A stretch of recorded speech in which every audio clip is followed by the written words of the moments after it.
Kung natayo tong simbahan na to, it's because of the leprosy patient, yung may sakit. Under by the management of the Redemptorists sa Cebu. Hindi to under ng Archdiocesan. Pinatayo itong simbahan na to, it's because of the leprosy patient. Para yung mga taong may sakit hindi nalalabas ng Eversley compound. Pag may isang pasyente na mamatay, ang simbahan ang magbibigay ng kabaong. Puntahan natin mamaya yung sementeryo kung saan nililibing yung mga may sakit na leprosy. At kung saan din nililibing yung si Father Walsh, yung pari talaga na nagpatayo nito. May kumuhit dito sa paa. Nice. Pag lower part yung mga paramdam na ganyan, it means child spirit yan.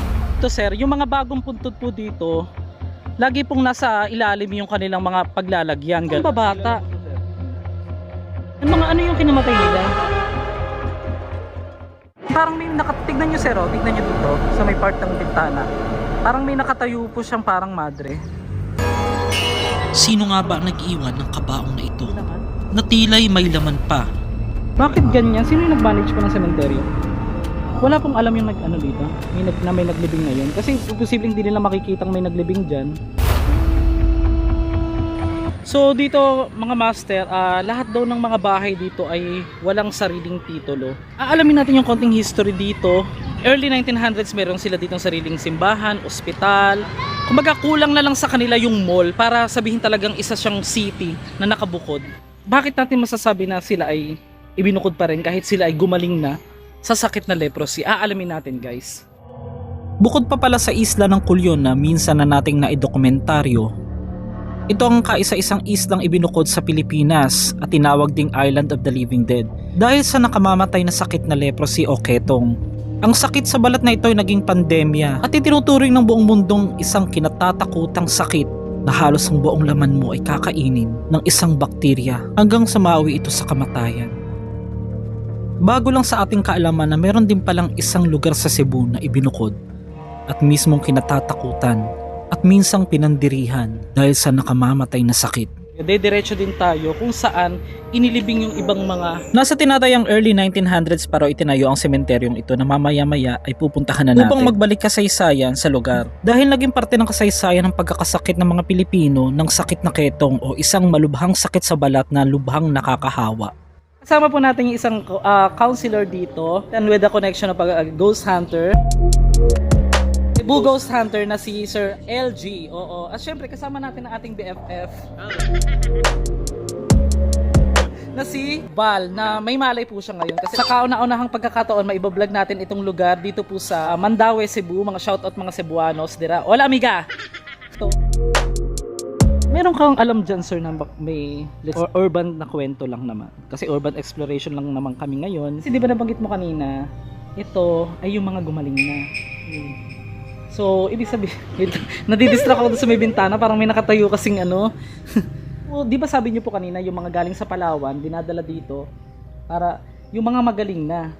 O, meron pa rin positive na patient dati dito? Meron yan.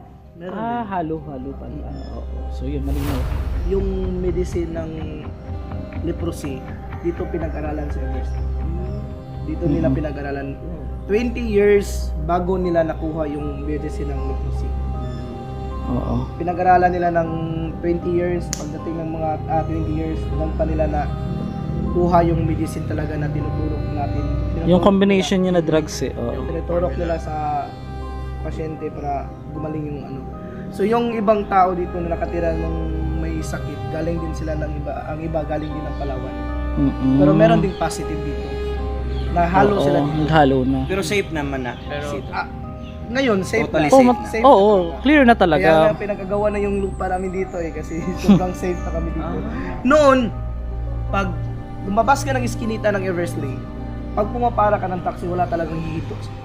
Bakit? Anong taon yan? Mga 90s, mga 1990 plus or mga 90s. Oo. or Way back 1990s daw, ang lugar na ito ay talagang kinatatakutan kahit mismo ang mga gustong sumakay ng sasakyan ay hindi makasakay. At nakilala ang lugar na ito bilang Eversley Compound dahil sa sinasabing ito nga ang pinaglagyan ng mga nagkaroon ng sakit ng mga ketong. Dito naman pansamantalang inilalagay ang mga nagkasakit upang wag silang makahawa At ang ilan dito ay dito na rin daw binawian ng buhay. Sa pinaka-underground nila. Pwede yung pasilip doon sa may banda ron, sir? Mga ano na? Kanina, di gumana nung pagbaba ko. Ang ilang lumang kabahayan dito ay nananatiling nakatayo magpahanggang ngayon. Kahit may mga bago nang nakatira o nakabili raw ng mga lupa dito. Wala raw halos binago sa mga bahay. Yan pa yung original lahat. Pati pintura. Oh, ito. Pati yung pintura. Kasi we are not allowed na to ano. Oo, kita mo yung mga pinagpatong-patong na yan mga master, yun yung gawa raw sa apog na gawa din sa mga shells sa ano. Oo. Ay oo, building 38. Oh, building 38 si naman niya.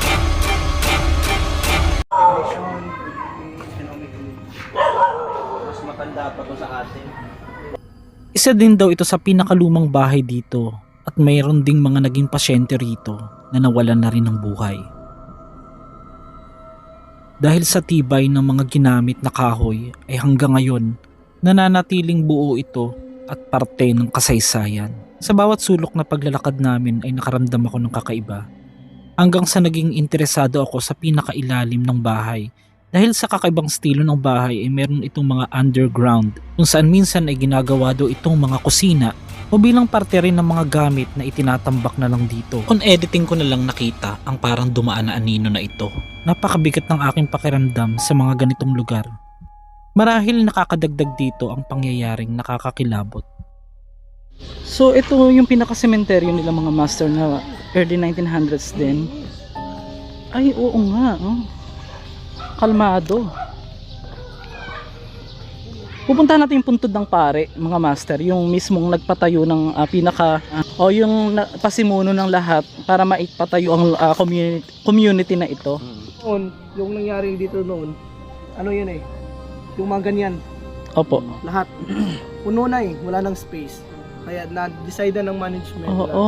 parang gawin na lang parang Manila Memorial. Opo. Mas maganda. Mas maganda.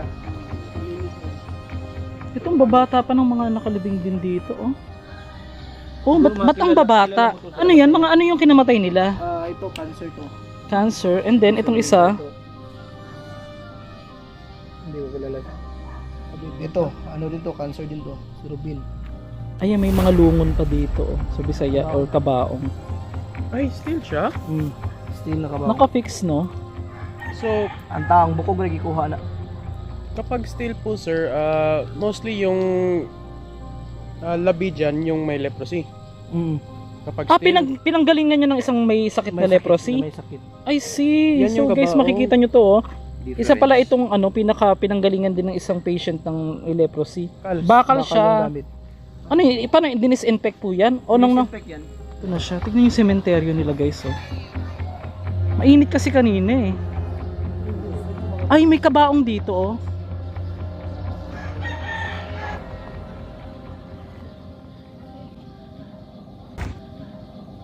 So ito mapapansin yung mga master, may mga pinanggalingan din ng shells. Oo.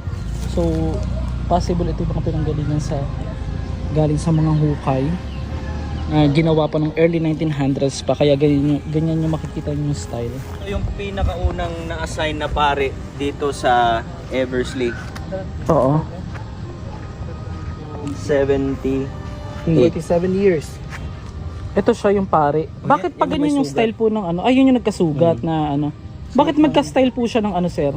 Si Father Tomas McMahon, siya yung pare na nilagay din dito sa one of the press na nilagay dito sa simbahan nga magmimisa sa lahat na may sakit na leprosy. siya na yung na-assign dito. Siya na-assign. Yung namatay na si Father Tomas McMahon, saka din nilagay si Father Walsh. Mga Amerikano po sila. Hindi yan Pinoy. Mga Amerikano yan. Foreign. So, namatay si Father Walsh is 2013. So, mauni ang... Pero wala silang naging anak talaga. 'Di ba may mga pare na nagkakaanak daw, sila wala. Wala. Extension na niba. Mahimo ni siyang lamisa. So tanong ko lang, sir, mga buto na lang. Oh, ani, 'di ba naman ingani na siya ipatong para mahimo siyang lamisa. Puntod to eh. Yung ganyan pa yun yung Yung pangkaraniwan, oo. Yung ganyan. Tapos ginawa nito, tapos nandito na sa loob yung mga buto nilang Father Walsh. Kaya ang ganitong style kasi pag kalag-kalag, pag magmimisa na yung pare, dito na siya. Oo. So dito may mga binutas pa. Ano po ito? Parang may humawak ba? Bakas ng kamay ng bata. Nasanay ako ng ng hindi formal yung pagkakaan. Ay, so ito yung kanilang may dito, oh. Mga okay. ito siya. Sa paglalakad-lakad pa namin napansin namin ang mga buto ng tao nito na pinagsama-sama at meron ding kabaong sa gilid. Dito na ako nagulat sa aming nadiskubre na bakit meron ditong isang kabaong ng bata. At tila ba ito'y may laman pa. May laman? Dili. Wala na. May laman pa. Naa. Check ko lang. So, may bulak kasi. May laman din. May bulak pa. May bata. Wala, hindi nilibing.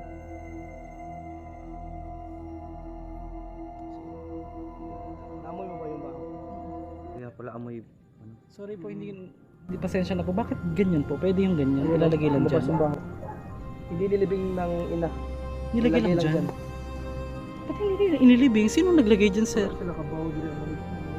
Walang alam ang Pwede management na- pwede ngayon. naman Ay, hindi guys, disclaimer, hindi namin unexpected ito. May naglagay dito ng isang kabaong na hindi na inilibing. Ipinatong na lang dito, isinama sa mga buto na parang walang kaawa-awang bata.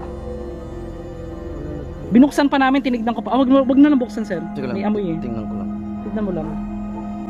May Oh, bulak may pa eh. bata, may bata. May bata eh. Check. Pakiilo, sir. Para mapatunayan. Nasaan yung mukha ng bata? Wala, nandun siya. Nakatabon. Plastic ko. Bakit ganun? Bakit iniligay nyo lang dyan? Hindi, baka naman balak yan ilipat, sir. Kung ibalak yan Dapat ilipat. ilibing pa yan, sir.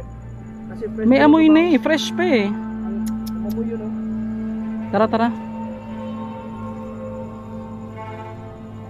Bata eh. Ano to? Pwede i-ano na ni sir ngayon. Ipapaano? Sir, ano na lang po, no? Kasi maraming makakapanood nito. Baka sabihin eh. Ngayon lang po, first time nyo yun? First time na may kabaong na hindi nilibing. Bakit ganyan? Sino yung nag-manage po ng sementeryo? Wala pong alam yung dito, may naglibing ngayon. Kasi posibleng hindi nila makikitang may naglibing dyan. Ano yung pasikretong iniligay yung kabaong ng bata? Baka nga, masikreto nila. Baka gabi yan nila, eh. Actually Ah. kanina, nandito tayo. Mm-mm. Pag lower part kasi may mga paramdam. Dito lower part. Mm-mm. It means child spirit. Pero pag mataas na sa shoulder, hindi na, yun, adult spirit. Malaking. Malaki yung ano mo. May kumuhit sa akin dito May kanina. humawak sa'yo. Oo. Tinitignan ko lang Nag-aano ka, sir? Nag-i-spark yung ilaw mo ngayon. Oo. Pinipindot mo yan? Hindi. Ba't ganun? Dili. Ay, oo nga. Baka nag-i-spark din yung mga ilaw dito. Grabe, no? Grabe. Binuksan ko pa yung lungon. Bigyan ako ganun ko, wala ka nang ulit. Yan, na-interrupt tuloy yung aming vlog. Pasensya na guys, hindi naman namin alam na may ganun pala. Estimated nyo, nasa ilan yung inilibing dito? Ngayon, Oo, total. mga, hindi ko na alam. May 3,000 po. Baka maliit lang yung 3,000. Maliit lang yung 3,000. So at least alam natin talaga most of our vlogs talaga is unexpected, guys. So anong plano dun, sir? Ngayon, kayo na lang po ang magpapaalibing nun. I-report na lang report dun na lang sa po, oo. management Yan. nga may kabaong na hindi nilibing, nilagay lang dun sa Oo. Ngayon lang daw po yun nangyari. Hindi po, porkit nangyari ngayon yun, ay madalas nangyayari dito sa... Lighter? Dami namang lighter na to. First time in Oh, first time yun. Kawawa naman yung bata. Bakit nila inilibing ng ganon? Hindi nga nilibing. Eh, oo, iniligay lang doon. Pinabayaan lang. Nung pagbukas mo, sir, nalaman mo, akala ko naman, buto na lang yon. Akala ko nga eh. Hindi, nagdududa na ako kasi fresh yung kabaong eh. Oh, bago pa yung kabaong eh. Bago. Sir, ito naman, check na natin to. Nandito na tayo, baka mamay may ano na naman. Saan nilalagay yung mga proper disposal ng mga kabaong? Hindi, meron na naman, oh. Bakal rin. Baka yun yung hinukay doon sa kabila. Yan.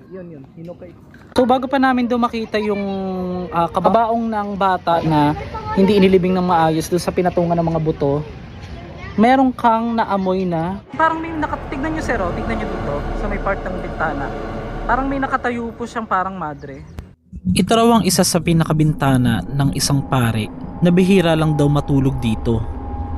Dahil nawala ang aking raw file nito, kapansin-pansin na para bang may nakadungaw na isang madre o figura ng isang madre na nakatayo na para bang nagmamasid sa amin.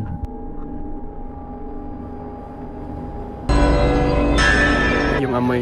Pareho kaming Nagtugma kayo? nakatugma yung amoy. Naamoy Na parang mapanghin na parang bulok bago lumapit doon sa bata. Oo. Malayo tayo dun sa Malayo di, pa. di pa yun binuksan yung kabaong. Ang ini-interview pa lang itong ini-interview ko oo, si yung sa may sa may sa may lapidan ng mga pare doon.